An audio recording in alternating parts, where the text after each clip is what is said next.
تبعهم بإحسان إلى يوم الدين أجمعين. أما بعد. قال الله تبارك وتعالى في كتابه العظيم: فأعوذ بالله من الشيطان الرجيم. بسم الله الرحمن الرحيم. من أولياءه إلا المتقون. صدق الله مولانا العظيم. وقال سبحانه وتعالى في أصل حبيبه صلى الله عليه وسلم: إجلالا وإكراما إن الله وملائكته يصلون على النبي يا أيها الذين آمنوا صلوا عليه وسلموا تسليما. اللهم صل وسلم وبارك على حبيبك سيدنا نبينا مولانا محمد وآله وصحبه وبارك وسلم أجمعين. الحمد لله رب العالمين.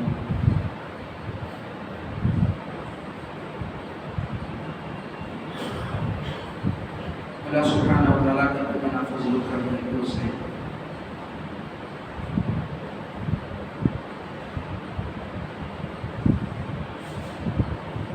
ہمیں اپنے حبیب پاک صلی اللہ علیہ وسلم کی امت سے بنایا اور پھر اسی امت میں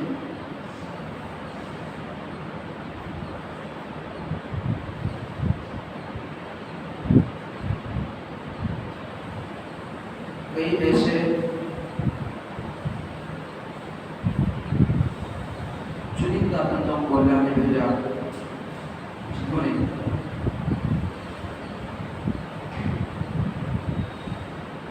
اس امت کی ہدایت کے لیے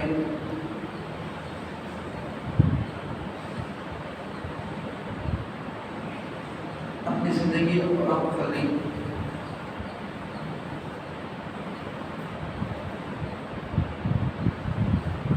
جنہوں نے امت کی ہدایت کا بیڑا اٹھایا اور عمر بھر اس دین حنیف کی خدمت کرتے رہے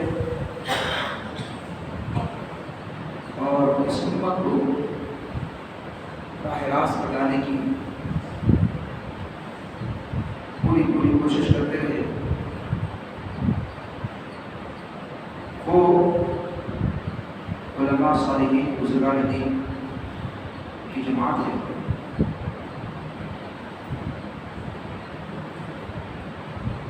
جنہوں نے نبی پاک صلی اللہ علیہ وسلم کے بعد صحابہ تابعین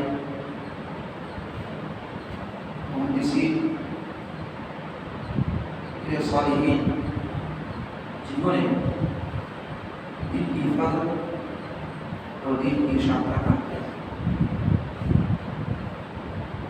انہیں پاکیزہ ہستیوں میں سے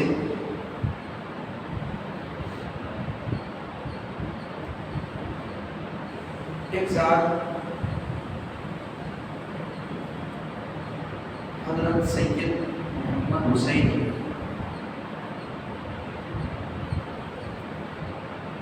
بندہ نواز سے معلوم ہے. کوئی آپ کو یہ دراز سے جانتا ہے, کوئی آپ کو صدر الدین کے لقب سے جانتا ہے,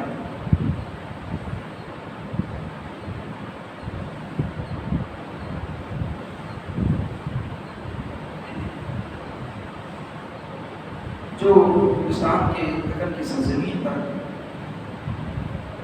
جنہوں نے اپنی زندگی کے آخری ایام یہاں گزارے اور یہاں کی انسانوں کی ہدایت کا بیڑا اٹھایا.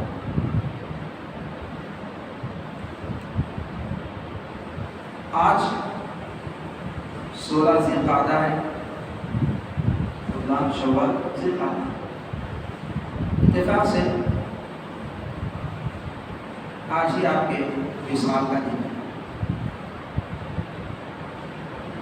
اللہ والوں کا جو وصال کا دن ہوتا ہے, عطا فرمانے کا جو دن ہوتا ہے, وہی دن عرس کہلاتا ہے. اس کی حقیقت کیا ہے؟ جب بندہ ایک اچھی زندگی گزار کر کے, اچھی زندگی مطلب یہ نہیں ہمارے خیال میں اچھی زندگی ہم وہ سمجھتے ہیں اچھا کھایا پیا، اچھے گھر میں رہا، ہر طرح کی سہولت تھی، اچھی زندگی گزارا. یہ ہمارا تصور ہے، ہمارا خیال ہے. حقیقت میں تو اچھی زندگی اس کی وہ ہے جس نے اس دنیائی زندگی میں اللہ کی عبادت کی، اس کی اطاعت، محبوب کی فرمانبرداری، ایک نیک زندگی گزاری. تو وہ زندگی اچھی زندگی ہے، اس لیے کہ یہ زندگی ایسی گزارتا ہے تو آنے والی جو زندگی ہوتی ہے اس کی بہتر زندگی. جب اس دنیا سے چل پڑتا ہے، قبر کی منزل پہ پہنچتا ہے، تو جب فرشتے پوچھتے ہیں اس کے جواب جب دیتا ہے بندہ، تو فرشتے کہتے ہیں نم کلامت العروس، اے بندے عروس کی طرح سو جا. عروس کے معنی ہے دلہن، دلہن کے سونے کی طرح سو جا. تو دلہن کیسے سوتی ہے؟ گہری نیند میں سوتی نہیں، بلکہ ایسے لیٹتی ہے کہ اس کے سرتاج آئے، اس کا آقا آئے، اور وہ زمین پر نہیں لیٹتی بلکہ اس کی زندگی کا بہتر اس کا وہ فرش ہوتا ہے، اس کی زندگی کا بہتر لباس ہوتا ہے. ایک اچھے کمرے میں جس کو سجایا سنوارا گیا ہوتا ہے، اچھے لباس میں، اچھے بستر میں، مہکائی گئی ہوتی ہے، اس طرح وہ لیٹی رہتی ہے. تو انسان مطلب جب بندہ خدا فرشتوں کا جواب دے دیتا ہے تو فرشتے کہتے ہیں کہ بندے سو جا دلہن کے سونے کی طرح. تو ہم نے تو مٹی میں دبا کے آیا تھا، مٹی میں رکھ کر کے آئے تھے، مگر اب جب فرشتے کا جواب اس نے دے دیا تو اس کو فرشتے کہتے ہیں دلہن کے سونے کی طرح سونا. تو دلہن کا سونا کیسا ہوتا ہے؟ وہ مٹی پہ لیٹتی نہیں ہے، بلکہ فرشتے اس کے لیے اس قبر کو کشادہ اور منور اور مہکا دیتے ہیں. ہم نے تو ایک دو عطر کی شیشی لگا دی تھی، وہ مہک کہاں کی چلے گئی، مگر وہاں فرشتے مہکا دیتے ہیں، اس قبر کو منور کر دیتے ہیں، اس کو سجا دیتے ہیں، جنتی لباس پہنا دیتے ہیں، جنتی لباس بچھا دیا جاتا ہے، اور کہتے ہیں اب سو جا دلہن کے سونے. اب تجھے کوئی بیدار نہیں کرے گا، تیرا آقا تجھے بیدار کرے گا. تو انسان مطلب نیک بندوں کی جو زندگی نیک ہوتی ہے تو وہ تو فرشتوں کا جواب دے دیتے ہیں. تو نم کلمت العروس سے اللہ والوں کے وصال کا دن عروس کا دن کہلاتا ہے. تو آج 16 ذی القعدہ دکن کے ایک مشہور، دکن ہی نہیں بلکہ سارے ہندوستان میں آپ کی ذات مشہور ہے. ہندوستان ہی نہیں بلکہ بیرون ہند بھی آپ کو جانتے ہیں بندہ نواز کے نام سے. تو انسان مطلب آج ان کا یوم وصال یعنی وفات کا دن، تو اسی وجہ سے عروس منایا جاتا ہے. تو مناسب سمجھا گیا کہ جن کے احسانات اہل دکن پر ہیں ان میں سے ہمارا شہر بھی آتا ہے، ہمارا علاقہ بھی آتا ہے، جہاں آپ نے خدمت انجام دی. تو اس مناسبت سے حضرت بندہ نواز کا سرسری مختصر تذکرہ کرنا مناسب سمجھا گیا. حضرت بندہ نواز رحمۃ اللہ تعالی علیہ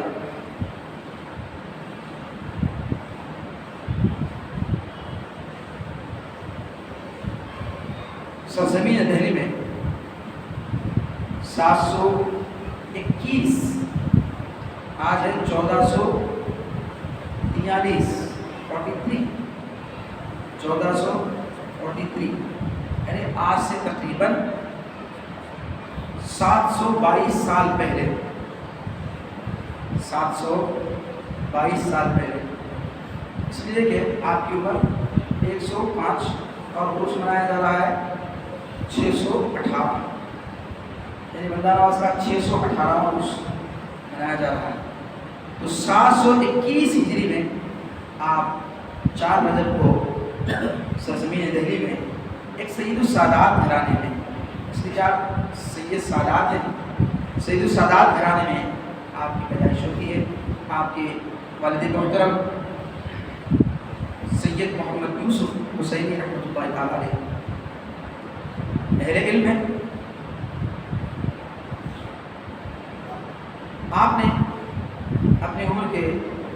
سال کی عمر میں دہلی سے دولت آباد جو مہاراشٹر میں ہے، دولت آباد میں تشریف آئے. پھر وہاں سے تقریباً 10-11 سال کی عمر میں آپ پھر دہلی کی طرف اپنے والدین کے ساتھ روانہ ہوئے. عزیزان محترم، ہم اولیاء اللہ کا نام سنتے ہی ذہن میں کیا آتا؟ عبادت کرنے والے، نفل نماز پڑھنے والے، قرآن پڑھ کے بعد میں ولی کرامت دکھانے والے ہو گئے. ہم ولی بولتے ہی یہ چاہ رہا تھا. آپ غریب نواز کا نام لو، بندہ نواز کا نام لو، عالم نواز کا نام لو، کیا ہے ولی بولتے ہی ذہن میں آ جاتا بہت عبادت کرنے والے سب لوگ. ولی بولتے ہیں بہت عبادت کر، کوئی عبادت کر، وہ اللہ کے نیک بندے بن گئے اور چھو بولتے ہی ہو جاتا. اب ہمارے کو ہے جیسا ہمارا ذہن بنائیے ایسے ہے. آج آپ اگر کوئی عالم کو دیکھیں گے، علم والا ہے، عمل والا ہے، کبھی آپ کو اسے نہیں مانیں گے. اگر آپ وہی جو ہے درگاہ والا ہے، ہریا پیلا پہلے اسے نہ فاتحہ پڑھنے آتا نہ قرآن پڑھنے آتا، بڑا ماما سے جو ہے ہرا ماما پہن لیا ہے، جبہ چاہے پہن لے کو تعویذ کرنے بڑھ گیا تو چلو حضرت اللہ اس کے ماما بلانے ماحول میں گیا ہمارے پاس. ہر جگہ ہے، یہی نہیں بلکہ ہر جگہ ہے.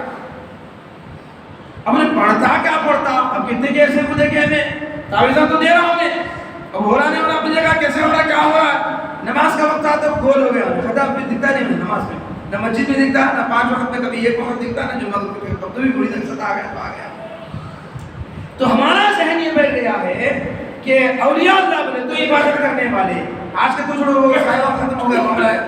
ہمارے ذہن میں یہ بات ہے کہ اولیاء اللہ مطلب یہ ہے کہ خوب عبادت کرنے والے، پرہیزگار، اور پھر اس کے بعد جو ہے صاحب کرامت بن گئے. کرامت ان کے مریدوں سے، کرامت مریداں ان کی کرامات دیتے رہے، مریداں لوگ ان کی مریداں ہوتے رہے، بس یہ چلتا رہا. حضرت کا وصال ہو گیا، درگاہ بن گئی، مزار بن گئی، حکومت بن گئی، عرس چل رہا ہے. خطا ولی اللہ ہم سمجھتے ہیں. ہاں اولیاء کی فہرست میں ایسے بھی کچھ ہیں جنہوں نے کسی قدر علم دین حاصل کیا، جتنی ضرورت ہے علم دین حاصل کیا، پھر عبادت، زہد و تقویٰ، پرہیزگارانہ زندگی گزار کر کے اس دنیا سے رخصت ہوئے. انہی اللہ والوں کی فہرست میں کتنے ہی ایسے اللہ والے ہیں صرف علم کافی حد تک نہیں بلکہ بہت زیادہ حد تک انہوں نے علم حاصل کرنے کی جستجو کی. ان میں سے اگر ہم بہت دور نہیں جائیں گے، تھوڑا آگے ختم بنائیں گے تو آپ حضرت پیران پیر غوث اعظم دستگیر رضی اللہ تعالیٰ عنہ کی ذات بابرکت ہے. آپ اگر سوچیں گے تو حضرت غوث اعظم کرامت والے، عبادت والے، 40 سال عشاء کی وضو سے فجر کی نماز پڑھے، فلاں رات میں قرآن پڑھتے تھے. یہ اپنی عبادت کے ساتھ ساتھ آپ علم دین اس طرح حاصل کیے کہ اپنے زمانے میں ساری دنیا میں آپ کیا کوئی آپ کے مد مقابل کوئی ایسا نہیں تھا کہ آپ جیسا علم رکھتا ہو. آپ علم تفسیر میں، علم حدیث میں، علم فقہ میں، علم دین کے کسی گوشے میں آپ کم نہیں. ہر فیلڈ میں علم دین کے ہر سبجیکٹ میں آپ کامل نظر آتے ہیں. اسی طرح اگر آپ اللہ والوں کی فہرست دیکھتے جائیں گے تو کئی ایسے اولیاء کرام علم دین میں اپنے زمانے میں کوئی ان کا مقابل نہیں ہوتا. انہی شخصیات میں سے حضرت بندہ نواز کی ذات بھی ایک ہے. ہم سمجھتے ہیں حضرت بندہ نواز عبادت کرنے کر کے جو ہے ولایت کے مقام پر پہنچ گئے، ان کی کرامتیں ہیں. عموماً ہمارے لوگ ہوتے بھی اتنی کرامت سناتے مگر ان کی حقیقت حال کو بہت کم سناتے ہیں. عزیزان محترم، آپ صرف 7 سال سے کچھ زائد عمر میں آپ نے قرآن مجید حاصل کر لیا.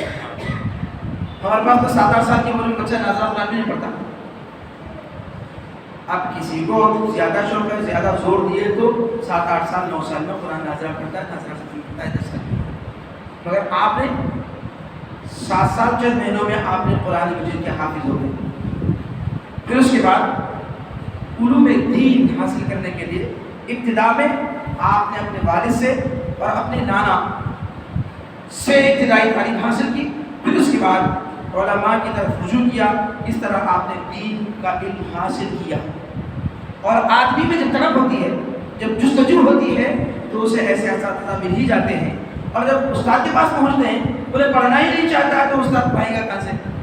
اور جب پڑھنے کا شوق ہوتا ہے تو استاد کے دماغ سے استاد کی وہ صلاحیت باہر نکلتی ہے اور پڑھاتا ہے۔ تو عزیزان محترم، اس زمانے میں دہلی اللہ والوں کا، علم والوں کا مرکز تھا، اس لیے کہ آپ جانتے ہیں ہندوستان پر بادشاہوں کا یہاں آنا ہوا تو اپنا پایہ تخت ہو یا اپنا سینٹرل پلیس ہو دہلی کو بناتے، تو ساتھ ہی ساتھ جیسے بادشاہ یہاں آئے ساتھ ہی ساتھ اللہ والے بھی اس دھرتی پر تشریف لائے۔ لوگ ذہن دیتے ہیں، غلط ذہن دیتے ہیں کہ فلاں بادشاہ آیا یہاں پر اس طرح حکومت کرا، اسلام کا پرچار کیا، مسجد بنایا، فلاں کرا، وہاں یہ توڑا، وہ بنایا، وہ توڑا، یہ بنایا۔ یہاں ہندوستان پر اگر دین کی خدمت، اسلام کا پرچار، اسلام کی تبلیغ اگر کسی نے کی ہے تو کسی بادشاہ کے ذریعے سے۔ ہندوستان میں دین نہیں آیا ہے، اگر دین آیا ہے ہندوستان میں تو وہ اللہ والوں کی وجہ سے آیا ہے، اور اللہ والے کبھی دین کو تلوار کے ذریعے سے نہیں بلکہ اپنے اخلاق کے ذریعے سے دین کو پھیلاتے ہیں۔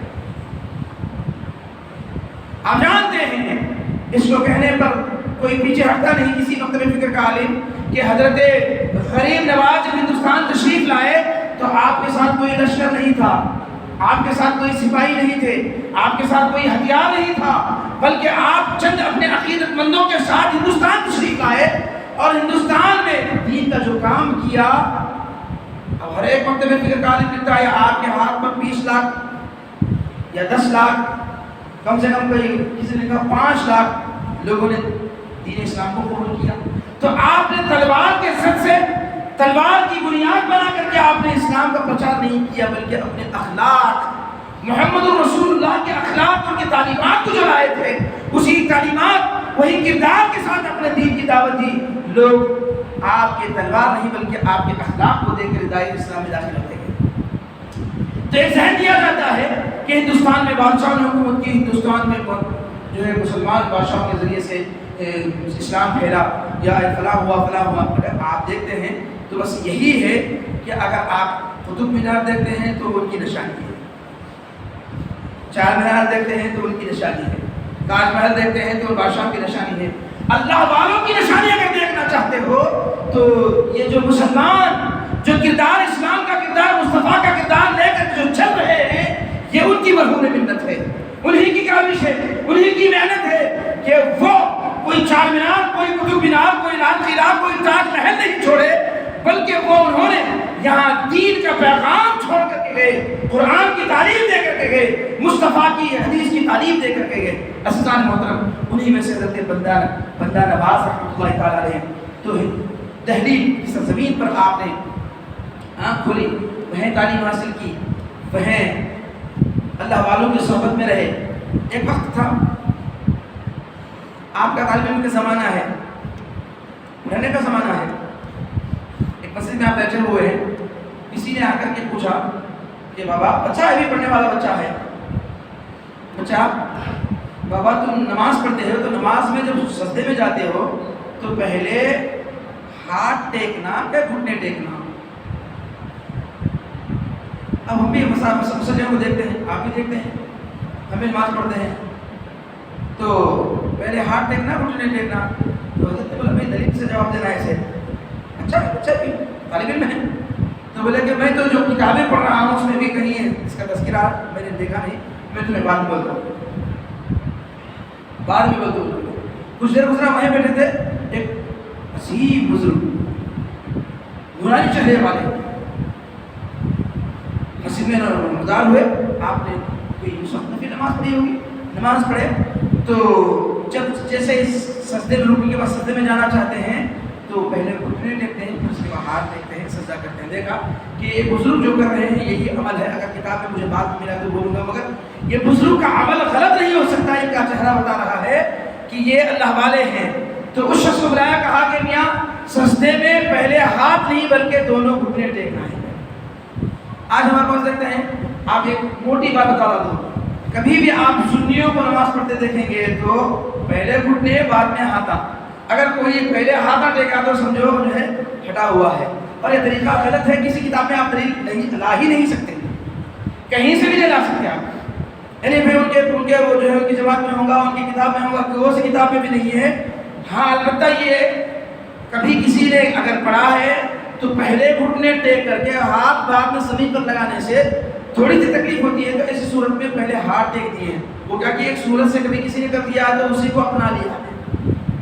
اسی طرح بعض کئی ایسے مسائل ہیں آپ دیکھتے ہیں تو پریشانی ہوتی ہے. یہ کیا بھی جیسے رکعت باندھنا, کانوں تک ہاتھ اٹھاتے ہیں, کانوں تک ہاتھ اٹھاتے ہیں. ہم کیا کرتے ہیں, کانوں تک ہاتھ اٹھا کے کان کو ذرا ٹچ کر دیتے ہیں تاکہ ہمیں کنفرم ہو جائے کہ ہم نے یہاں تک اٹھایا ہے. ہاتھ کان ہم کو پکڑ لینا نہیں ہے, لگانا نہیں ہے, بلکہ ہاتھ یہاں تک اٹھنا ہے.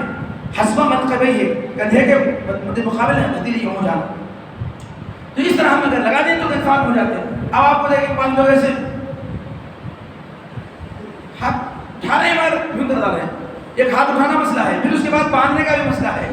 4 ائمہ اور سارے کے سارے نبی پاک علیہ السلام کے ان احادیث کو, ان نبی علیہ السلام کے ان عمل کو جو سرکار پاک صلی اللہ علیہ وسلم نے فرمایا ہے اس کو کیچ کیے ہیں.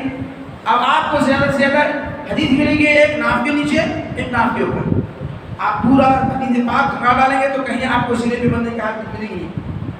سینے پر ہاتھ, وہ بھی سینے پر بھی ایک طرح کا نہیں. آپ کو مختلف لوگوں کو مختلف انداز میں دیکھیں گے. کوئی یوں باندھ رہا ہے, کوئی یوں باندھ رہا ہے, کوئی یوں کر رہا ہے, کوئی یوں کر رہا ہے. عجیب و غریب ہے وہ بھی. اوپر سینے باندھنے میں بھی کوئی اتفاق نہیں ہے, ایک نہیں ہے, مختلف ہیں. تو انسان محترم آپ دیکھیں گے, آپ کہیں بھی دیکھو اگر صحیح اگر روایت آپ کو ملیں گی, جیسے آپ حرم مکہ میں دیکھیں گے تو آپ امام کو دیکھیں گے جانے والے عجیب قسم ہر قسم کے لوگ رہتے ہیں. اب امام اعظم کو دیکھیں گے اگر وہ حنبلی ہیں تو ناف کے منہ پر باندھے رہیں گے. ہم تو نہانا کے ناف کے نیچے باندھتے ہیں, تو ناف کے منہ پر باندھے رہیں گے. تو انسان محترم اس طرح جو ہے یہ نماز کی مسائل. تو حضرت بندہ نواز سے اس وقت انہوں نے پوچھا تو کہا کہ میں دیکھ کے بتاتا ہوں. تو اب اس بزرگ کے عمل کو دیکھ کر کے اس شخص کو بتایا کہ نماز میں سجدے میں جاتے ہیں تو پہلے ہاتھ نہیں بلکہ گھٹنے ٹیکے جاتے ہیں, پھر اس کے بعد ہاتھ رکھا جاتا ہے. اس سے حضرت بندہ نواز کے بتانے کا طریقہ بھی معلوم ہو رہا ہے. اور ہمیں بھی کبھی ہم نماز پڑھتے ہیں تو کبھی ایسا کوئی کرتا ہے تو اسے بتائیں اور خود ہم بھی عمل کریں کہ پہلے گھٹنے ٹیکیں. تو انسان محترم حضرت بندہ نواز رحمۃ اللہ تعالیٰ علیہ اس زمانے میں علم سے فارغ ہونے کے بعد اس زمانے کے مشہور بزرگ دہلی کی سرزمین پر, آپ جانتے ہیں کہ محبوب الہی نظام الدین اولیاء محبوب الہی بڑی شخصیت ہے, جن کے بڑے کارنامے ہیں, جن کے بڑے خدمات ہیں. ان کے پیر ہیں بابا فرید الدین مسعود گنج شکر. ان کے پیر ہیں حضرت بختیار کاکی, اور بختیار کاکی کے پیر ہیں حضرت خواجہ غریب نواز, یعنی غریب نواز کے مرید قطب الدین بختیار کاکی. قطب الدین کے مرید و خلیفہ بابا فرید الدین کے خلیفہ مرید حضرت نظام الدین اولیاء محبوب الہی, اور ان کے خلیفہ مرید و خلیفہ حضرت نصیر الدین چراغ دہلوی. حضرت نصیر الدین چراغ دہلوی اور حضرت بندہ نواز کے والد اور ان کے نانا دونوں کا ایک زمانہ. نصیر الدین چراغ دہلوی حضرت نظام الدین اولیاء سے مرید و خلیفہ ہیں, اور حضرت بندہ نواز کے والد سید محمد حسینی یوسف حسینی بھی حضرت نظام الدین اولیاء محبوب الہی سے مرید. تو حضرت بندہ نواز کی ولادت 721 میں, تو تقریباً حضرت محبوب الہی 1-2 سال کے بعد آپ کا وصال. تو اس طرح حضرت بندہ نواز کو جو زمانہ ملا حضرت پیر نصیر الدین چراغ دہلوی رحمۃ اللہ تعالیٰ, تو آپ ان سے بیعت, ان سے مرید, ان سے خلافت اور ان کی صحبت میں, ان کی خدمت میں رہ کر کے آپ نے راہ ہدایت کے سلوک طے کیے. پھر اس کے بعد آپ ایک عظیم ہادی بنے. حضرت پیر نصیر الدین چراغ دہلوی رحمۃ اللہ تعالیٰ کی وصال کے بعد منصب رشد و ہدایت پر حضرت بندہ نواز جگہ فرما ہوئے. پھر اس کے بعد حالات گزرتے گئے, دن گزرتے گئے, آپ خدمات انجام دیتے رہے. حضرت بندہ نواز رحمۃ اللہ تعالیٰ علیہ اپنے وقت کے جلیل القدر عالم دین بھی ہیں, اور لوگوں کی ہدایت کے لیے آپ منصب رشد و ہدایت پر فائز ہیں. اس کے ساتھ ساتھ حضرت بندہ نواز کی سیرت میں, آپ کی تاریخ میں اہم پہلو, آپ کی زندگی کا اہم پہلو علم پہنچانا, ہدایت سے نوازنا, یہ تو خدمات ہے ہی ہیں, مگر مخلوق کے ساتھ مخلوق کی خدمت خلق کا جذبہ حضرت بندہ نواز نے بہت, حضرت بندہ نواز کی ذات میں سرایت کر دیا تھا حضرت بندہ نواز رحمۃ اللہ تعالیٰ علیہ. آج ہم دیکھتے ہیں خدمت خلق کی کتنی ہی ایسی تنظیمیں ہیں، مگر حضرت بندہ نواز نے اپنی زندگی میں تنہا ذات ہے جنہوں نے ایسی خدمت کی ہے، بندوں کی ایسی خدمت کی ہے، ان کو ایسا نوازا ہے، ان کو ایسا ان کی خدمت کی، ان کے ایسے کام آئے تو ان کے پیر نے انہیں دیکھ کر کے فرمایا یہ بندوں کو نوازتے ہیں، انہیں پیسہ ہی دینا نہیں بلکہ ان کی خدمت جس انداز سے ہو سکتی ہے، تو ان کے پیر ہی نے ان کو یہ لقب سے نوازا، یہ بندہ نواز ہے، انہیں بندوں کو نوازنے والا ہے، بندوں کو دینے والا ہے، بندوں کو عطا کرنے والا ہے. تو عطا کرنا صرف مال سے ہی نہیں، ہم تو سمجھتے ہیں دینے والا تو مال ہے، مگر دینا اخلاق سے نوازنا، تربیت سے نوازنا، ان کے کام آنا، ان کی خدمت کرنا. تو یہ خدمت اگر آدمی بڑا کر رہا ہے تو ہم سمجھتے ہیں خدمت نہیں بلکہ وہ خدمت ہی ہے. جو آدمی بڑا ہوتا ہے وہ خدمت کرنے والا ہوتا ہے. اس لیے فرمایا قائدکم خادمکم، جو تمہارا قائد ہوتا ہے، جو تمہارا لیڈر ہوتا ہے، وہ تمہارا خدمتگار ہوتا ہے. آپ نے کیا نبی پاک علیہ السلام کی سیرت میں نہیں پڑھا کہ سرکار پاک علیہ السلام امام الانبیاء ہیں، سارے اماموں کے سردار سید ہیں، مگر آپ مخلوق کے خدا کی خدمت کرتے ہیں.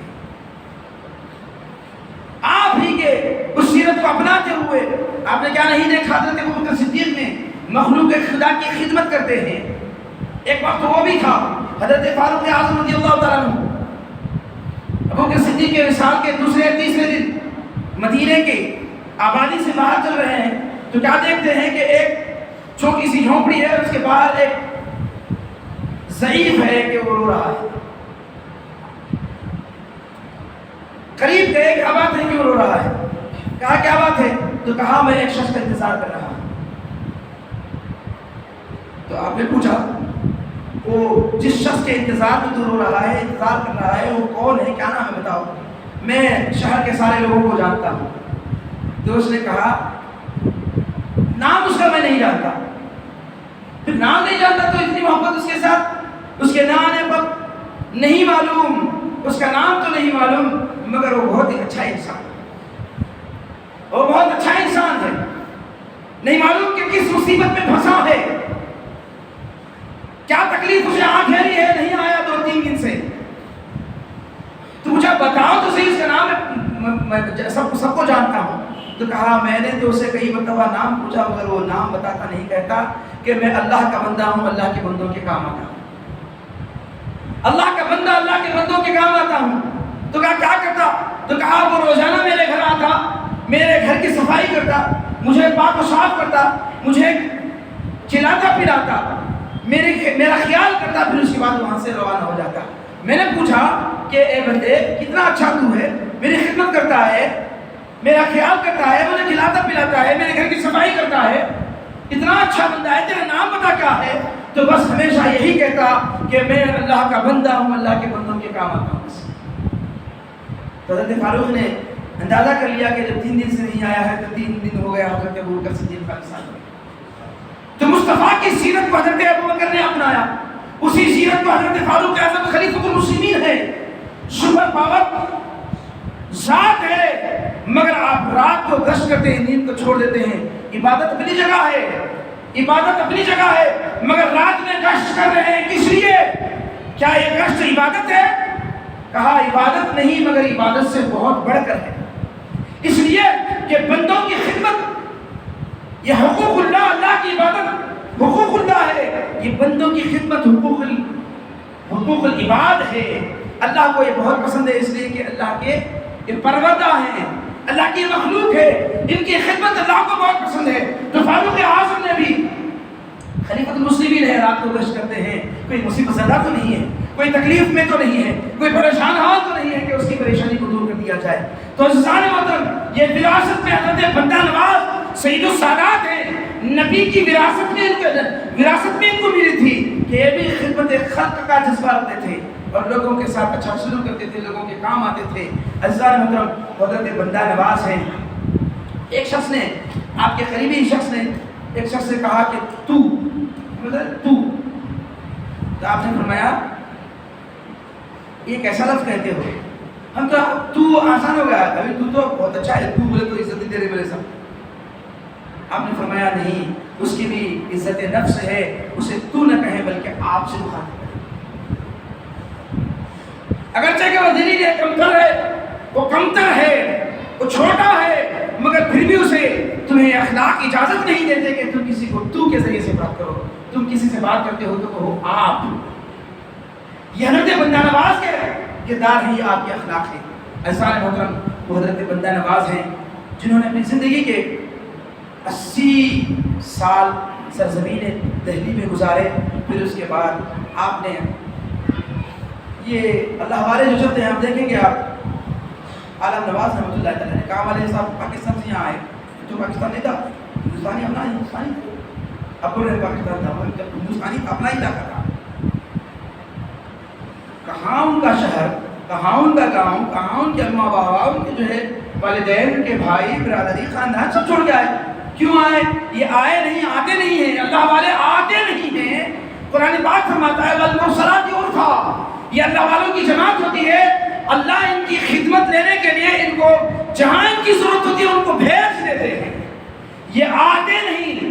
جیسے انبیاء علیہ السلام کو اللہ نے قوموں کی ہدایت کے لیے جگہ جگہ ہر علاقے میں بھیجا، تو اسی ہدایت کا کام کرنے کے لیے انبیاء نہیں آئیں گے، اللہ اپنے چنندہ بندوں کو علاقوں میں بھیجائیں گے تاکہ وہ اپنی طاقت کے مطابق اس علاقے میں کام کریں۔ تو عزیزان محترم، تو حضرت بندہ نواز دہلی سے چلے، اب وہاں رہنا نہیں ہے، رک ہو چکا تھا، وہاں سے چلے دولت آباد اور کئی علاقوں سے ہوتے ہوتے آپ نے دکن کا ارادہ فرمایا۔ دکن کی سرزمین پر آپ جب آئے تو اس وقت یہاں بہمنی سلطنت حکومت کر رہی تھی، تو آپ جانتے تھے یہ لوگ کہ بندہ نواز کی ذات کو، آپ کی شخصیت کو، اس لیے کہ آپ کوئی غیر معمولی شخصیت نہیں تھی، عظیم شخصیت حضرت بندہ نواز، کیونکہ دہلی کی سرزمین پر آپ نے زندگی گزاری، وہاں لوگوں کو رسول اللہ کا کام انجام دیا، اور آپ علم حاصل کیا، اور علم جو ہے آپ نے لوگوں کو بانٹا، پڑھایا۔ آپ بہت بڑے عالم دین تھے،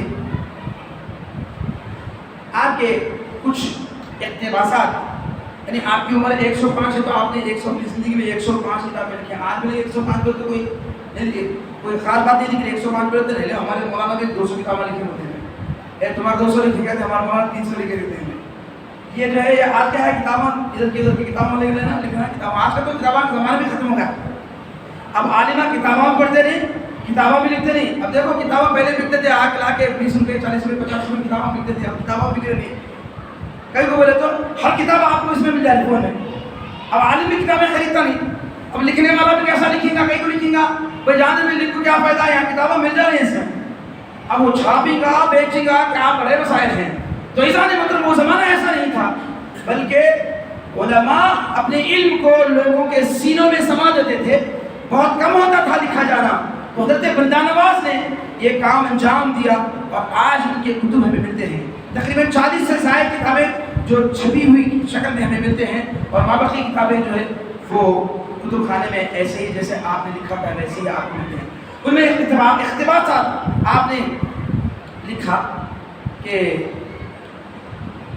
قرآن پاک کی کئی سورتوں کی تشریح بھی آپ نے کی، اور کئی جو ہے آپ رسالے لکھے، کئی کتابوں کی آپ نے شروع اس کی شرح، اس کی جو ہے تفصیل کی۔ رسالہ قشیریہ صوفیانہ کلام، اس میں جو ہے آپ نے اس کی تشریح کی، اور کئی ایسے کتابیں لکھی، ان میں سے آپ نے جو ہے قرآن کی تفسیر میں قرآن کے کئی سورتوں کی تفسیر آپ نے کی۔ ان میں سے آپ نے کہا طٰہٰ، جیسے قرآن پاک میں سورہ طٰہٰ، یہ طٰہٰ سے کیا مراد ہے؟ یہ تو جو ہے حروف مقطعات ہیں، اس کا معنی نہیں، تو کہا ہے طٰ سے طہارت ہے، ہا سے ہدایت، اے طہارت والے نبی، اے ہدایت والے نبی۔ اور آپ کو سورہ مریم سے پہلے سورہ مریم ہے کاف ہا یا عین صاد، یہ حروف مقطعات ہیں، تو اس سے کیا مراد ہے؟ کاف ہا کن ہادین، اے محمود پاک علیہ السلام ہدایت والے ہو جائے، یا ایھا الرسول، اے نبی پاک صلی اللہ علیہ وسلم آپ ہدایت دینے والے ہو جائیں۔ عین صاد عینن و صفتن، یعنی میرے اہل ذات سے اور اہل صفات سے، یعنی میری ذات اور صفات کا آپ آئینہ ہے مصطفیٰ، آپ ہدایت یافتہ ہیں، آپ ہدایت دینے والے ہیں۔ اس حروف مقطعات کا آپ نے تشریح کی۔ اس طرح عزیزان محترم حضرت بندہ نواز رحمۃ اللہ تعالیٰ نے علم دین کا بھی کام کیا، لوگوں کو ہدایت سے سرفراز بنایا، اور آپ نے دکن کی طرف رخ کیا، گلبرگہ کو اپنا مسکن بنایا، اور گلبرگہ آج کل گل کی بنا دیا۔ ارے بھائی وہ گل ہے، گل گل یعنی گل کے معنی پھول۔ لکھا گیا ہے لطائف اشرفی حضرت مخدوم اشرف جہانگیر سمنانی کچھوڑ چھپی رحمۃ اللہ علیہ اپنی کتاب میں لکھے ہیں کہ وہ بھی اسی زمانے کے ہیں، مگر حضرت بندہ نواز بڑے ہیں، مرتبے میں بھی بڑے ہیں، اللہ والے ہیں، مرتبے بھی بڑے ہیں، اس کے ساتھ ساتھ عمر میں بھی آپ ان سے زمانہ ایک ہے مگر آپ عمر میں بڑے تھے۔ تو آپ نے لکھا ہے کہ گلبرگہ رشک ارم تھا، جنت نما تھا، شہر جنت نما تھا۔ جنت نما کیا ہوتا ہے؟ تو ظاہری اعتبار سے بھی ہو، روحانی اعتبار سے بھی ہو۔ جنت نما مطلب ہم کیا سمجھتے ہیں؟ باغیچہ ہوں گا، اچھا جو ہے گارڈن ہوگا، نہیں، جنت نما مطلب یہ ہے کہ جنت میں کون لوگ رہتے ہیں؟ جنت میں کیسے لوگ رہتے ہیں؟ جنت میں نیک لوگ رہتے ہیں، جنت میں اچھے لوگ رہتے ہیں۔ تو گلبرگہ کو آپ نے جب اپنایا تو گلبرگہ کو ایسا بنا دیا، رشک ارم جنت نما ہو گیا، یعنی وہاں کے لوگ اہل علم ہو گئے، اہل تقویٰ ہو گئے، نیک لوگ ہو گئے، جس نے لطائف اشرفیہ میں کہا کہ رشک ارم تھا گلبرگہ، یعنی گلبرگہ وہ پھولوں والا شہر، مطلب پھولوں والا شہر مطلب اتنا خوبصورت، اتنا اچھا۔ اب اسے گلبرگہ جا کے اسے کل پھترا والے بنا دیے۔ ارے پھول کو کیوں پتھرے بناتے ہو؟ تو یہ اسلام تو پتھر کو گلاب بنا دیتا ہے، مگر تو یہ کہتے ہیں کہ یہ گلاب والے نہیں، پتھر والے ہیں، تلوار والے ہیں۔ ہم تلوار والے نہیں، پتھر والے نہیں، ہم تو موم دل والے ہیں، محبت والے ہیں، عقیدت والے ہیں، ہم تو اخلاق ماننے والے ہیں۔ ہمارے بزرگوں نے ہندوستان کی سرزمین پر قدم رکھا تو انہوں نے مصطفیٰ کے اخلاق کو پرچار کیا، ہر ایک کو اپنے سینے سے لگایا، ہر ایک کو اپنے پاس بٹھایا، ہر ایک کو اپنے اخلاق سے مزین کیا۔ تو انسان مطلب اس حضرت بندہ نواز رحمۃ اللہ تعالیٰ علیہ دکن کی سرزمین پر جب تشریف لائے تو بہمنی سلطنت کے بادشاہ جب سنے کہ بندہ نواز آ رہے ہیں تو استقبال کے لیے آگے بڑھا، اور آپ کا استقبال کیا، تحفے تحائف پیش کیے۔ تو آپ نے فرمایا یہ تحفے ہمیں نہیں چاہیے۔ تو انسان مطلب اللہ والے وہ ہوتے ہیں، ذکر کیا گیا کہ اللہ والوں کو یہ کہا جائے کہ تم یہ دولت دے دو۔ حضرت بابا فرید الدین گنج مسعود گنج شیخ رحمۃ اللہ علیہ فرماتے ہیں اللہ والے وہ ہوتے ہیں کہ انہیں دولت دنیا دی جاتی ہے اور کہا جائے کہ یہ دولت لے لو، اس کا کوئی حساب نہیں ہوگا، یہ دولت لے لو، اس کا کوئی حساب نہیں ہوگا، اگر نہ لوگے تو اس کے بدلے میں تمہیں جہنم میں ڈال دیا جائے گا۔ تو اللہ والے ہوتے ہیں کہتے ہیں کہ دولت دنیا نہیں چاہیے، ہمیں جہنم میں ڈالنا چاہے ڈالتے ہیں تو ڈال دو، مگر ہم دولت دنیا نہیں لیں گے، اس لیے کہ یہ دولت دنیا جو ہے یہ اللہ کی مقبوضہ ہے، اللہ نے اس پر غضب فرمایا ہے۔ تو کبھی اللہ والوں نے اس کو پسند نہیں کیا کہ وہ دولت دنیا جمع رکھے۔ اجے نبی پاک علیہ الصلوۃ والسلام نے وہ ذات جن کے ہاتھ میں اللہ نے خزانوں کی چابیاں عطا فرمائی، بخاری شریف میں حدیث پاک سرکار فرماتے ہیں اوتیت بمفاتیح خزائن الارض، زمین کے خزانوں کی چابیاں اللہ نے میرے ہاتھ میں دی۔ انا قاسم و خازن، میں تقسیم کرنے والا ہوں، میں خزانے والا ہوں، مگر اتنے خزانے آپ کے پاس ہوتے بھی آپ کا گھر ایسا ہوتا کہ کبھی ایک دو دن ایک ہفتہ تک چولہا سلگتا نہیں تھا، ایک کھجور چند گھٹ پانی پر آپ گزارا کر لیا کرتے تھے، دنیا کی دولت کو آپ نے اکٹھا نہیں کیا، آنے نہیں دیا۔ تو یہ اللہ والے جو ہوتے ہیں مصطفیٰ کی سیرت کو جو اپناتے ہیں، یہ کب دنیا کی دولت ان کے پاس رکھنا پسند کرتے ہیں۔ تو حضرت بندہ نواز نے کہا کہ اس کی حاجت نہیں ہے، اس کی ضرورت نہیں ہے۔ تو اس طرح آپ قدم گلبرگہ شریف میں جمایا اور یہاں لوگوں کو رشد و ہدایت کا کام کرتے رہے۔ اپنی زندگی کے 25 سال دکن کی سرزمین پر، گلبرگہ کی سرزمین پر آپ نے قیام فرمایا۔ اس کے بعد 105 سال کی عمر میں آپ کا وصال پاک ہوتا ہے۔ تو عزیزان محترم، وہ حضرت بندہ نواز کی ذات بابرکت ہے۔ آپ نے لوگوں کی اس انداز سے خدمت کی، لوگوں کے ایسے دل جیتے بلکہ ہر ایک کے ساتھ آپ کا سلوک یکساں رہا ہے. وہ کسی بھی مذہب کا، کسی بھی ملت کا ہو، کسی بھی ذات پات، ہمارے پاس ذات پات ہی نہیں جاتی ہے. آپ دیکھتے ہیں کہ اللہ والوں کی درگاہوں پر ہر ذات کا آدمی آتا ہے، ماتھا ٹیکتا ہے، کہتا ہے کہ اللہ والا ہے. اس لیے آتا ہے کہ انہوں نے اپنی زندگی میں کبھی اس کو آنے نہیں دیا کہ یہ ذات پات، بلکہ ہر ایک کو اپنے قریب کرتے، ہر ایک کو اپنی نواز کرتے. عزیزان محترم، حضرت بندہ نواز رحمۃ اللہ علیہ آپ کی عظیم ذات ہے، آپ کی بڑی ذات ہے. اللہ تبارک و تعالیٰ نے آپ کو روحانی طاقت بھی عطا فرمائی تھی، وہ نگاہ ولایت بھی نوازی تھی کہ آپ جو ہے دیکھتے تو اس کے احوال کو جان لیتے. عزیزان محترم، ہر زمانے میں اللہ والوں کے چاہنے والے بھی ہوتے ہیں اور ان کے در سے دور ہوتے ہیں. وہی دور ہوتے ہیں جو اللہ جنہیں اللہ انہیں دور کرتا ہے. عزیزان محترم، اس زمانے میں ہر زمانے میں رہے کہ ان کے ساتھ کوئی مذاق کیا، کوئی ان کو آزمانا چاہا، کوئی ان کو امتحان لینا چاہا. اس طرح حضرت بندہ نواز کے ساتھ ایسا شروع کیا گیا کہ یہ تو بہت بڑے بزرگ کہلاتے ہیں، لوگ ان کی تعریف کرتے ہیں، یہ دکن کے شہنشاہ کہلا رہے ہیں، دکن کے سارے بڑے بڑے اللہ والے ان کے پاس پہنچتے ہیں، ان سے فیض حاصل کرتے ہیں. آپ جانتے ہیں کہ حضرت بندہ نواز کے دربار پر بڑے بڑے سلطان بھی آئے، بڑے بڑے اولیاء بھی وہاں پہنچے، اور ان میں سے ایک ایسا سلطان جو تقویٰ پرہیزگاری اس میں تھی، اس نے ایک شعر کہہ کر کے وہاں سے رخصت ہوتا ہے. نیست کا بادر دکن جس در گئے گے سو دراز، بادشاہ دین دنیا تا ابد بندہ نواز. فارسی زبان ہے، اگرچہ کہ حضرت بندہ نواز زبان فارسی بھی تھی، اور خصوصیت کے ساتھ حضرت بندہ نواز کی شخصیت وہ ہے کہ آپ کے زمانے میں، آپ کے ابتدائی زمانے ہی میں اردو کا آغاز ہوا. اردو کا اس سے پہلے اردو زبان نہیں تھی، یہ جو زبان ہم بول رہے ہیں اردو زبان نہیں تھی. اور سب سے پہلی ذات جو اردو میں کتاب لکھی وہ حضرت بندہ نواز. اب جانتے ہیں اردو میں سب سے پہلے کتاب لکھنے والے، بولی تو تھی مگر کتاب لکھی گئی، اگر کوئی لکھے ہیں تو بندہ نواز کے ساتھ ہے. بندہ نواز کا احسان ہے کہ اردو کو انہوں نے ترویج دی.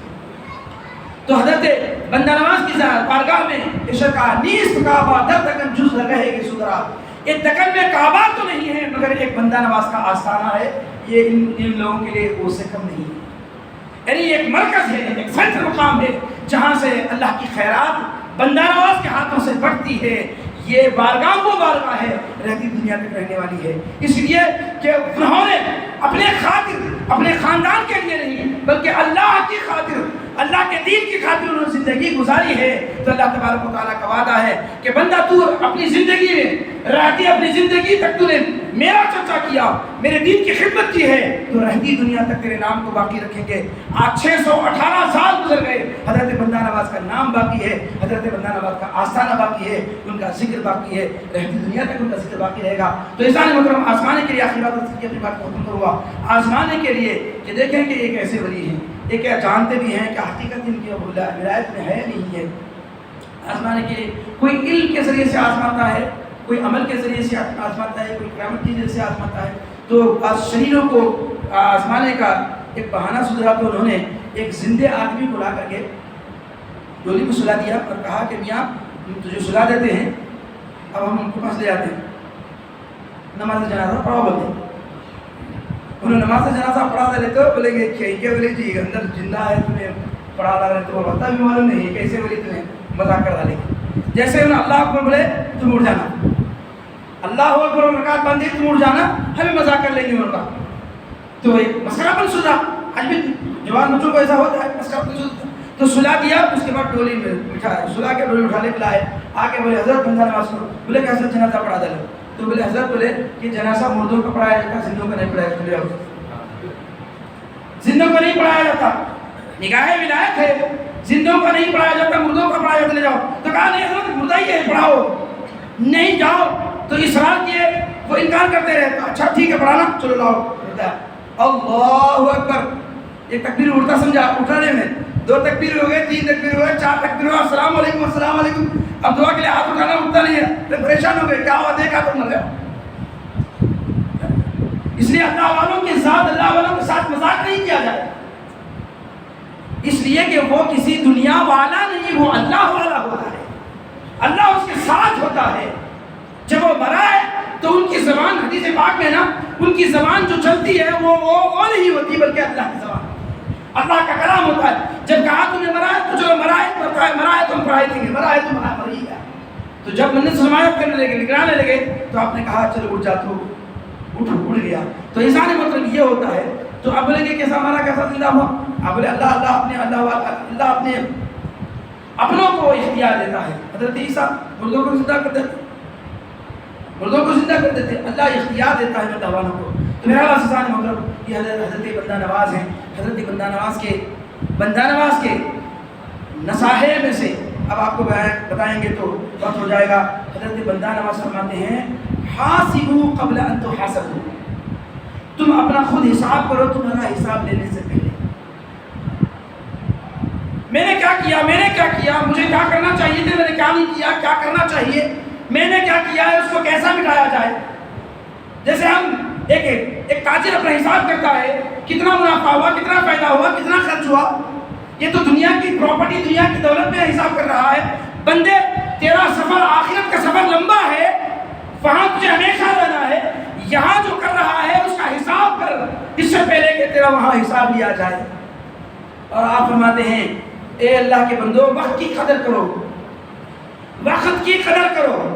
آج ہم وقت کی تو کوئی قدر نہیں، اور وقت بھی اتنا تیزی کے ساتھ بھاگ رہا ہے، دیکھتے دیکھتے دن گزر چل رہا ہے. وقت کی قدر کرو. آپ نے فرمایا اگر نماز قضا ہو گئی، نماز وقت سے نکل گئی تو نماز پھر بھی قضا کی جا سکتی ہے، مگر وقت نکل گیا تو پھر واپس نہیں آ سکتا. آج ہمارے پاس نوجوانوں میں خصوصیت کے ساتھ وقت ضائع کرنا، وقت کو ویسٹ کرنا، چونکہ وہ گزارا یہاں بیٹھے وہاں بیٹھے، نہ کام دنیا کما رہے ہیں نہ دین کما رہے ہیں، نہ نماز کو مسجد کو آباد کر رہے ہیں نہ دنیا میں گھر کو آباد کر رہے ہیں. تو ہمیں چاہیے کہ ہم جو ہے اپنی زندگی کے مقصد کو سمجھیں. اللہ فرماتے ہیں وما خلقت الجن والانس الا ليعبدون، اے بندے تیری زندگی کا مقصد ہے اپنی بندگی اللہ تعالیٰ سے دعا کرتے ہیں کہ اللہ تبارک و تعالیٰ حضرت بندہ نواز کے صدقہ طفیل میں ہمیں بندگی بجا لانے کی توفیق عطا فرمائے، اور ان اللہ والوں کے طفیل میں ہماری زندگی بہتر فرما دے، آخرت بہتر فرما دے، اور ہمیں نیک سیرت نیک زندگی عطا فرمائے. وما علیہ الا البلاغ. السلام علیکم.